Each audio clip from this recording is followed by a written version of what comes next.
What's up, Fuse? Hey, if you weren't able to make it on Wednesday, or maybe if you just fell asleep in church and you can't remember what we talked about, this video is for you. So we hit week 3 of our series, All of My Best Friends, where we talked about what it looks like to love the people who you can't stand, or maybe even the people who have hurt you.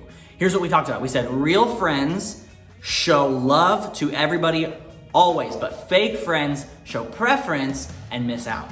See, Jesus talked about in the Sermon on the Mount how people who are real and are good friends with each other are going to show love no matter what, even if the people that they are trying to show love to have harmed them or hurt them in some way. And we talked about how there is a time and a place to know when you need to get away from those things and stay away from the people who have hurt you, because it may not be wise to be around them. But what we did also talk about is that it's never okay, it's never right to just retaliate, especially in violence or anything like that. We talked about the people you can't stand, whether they are people who have actually hurt you or people who you just don't like them because they're annoying and you don't want to be around them. None of those people are the actual enemy. The real enemy is sin in your heart, in your mind, in the way that you view the people around you and the world around you, and the way that we treat each other, including the people that have hurt you and wronged you. It's not because they are a bad person, it's because sin has infected them, just like it has all of us. And so today, we're going to look at a story of a guy who didn't believe Jesus when Jesus was around. In fact, he did not like Jesus so much, he was killing people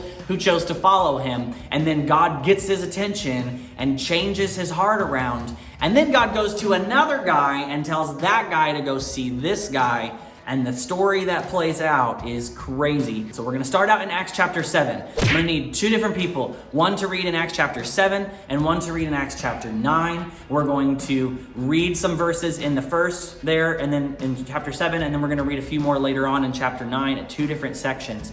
So be ready to read, but I need somebody who can read clearly and somebody who can read loudly so everybody can hear. And then we're going to get rolling talking about this and what it means for us as a 6th grader, 7th grader, or 8th grader in 2021 right now. So grab your Bibles, turn them to Acts chapter 7, and we'll get started.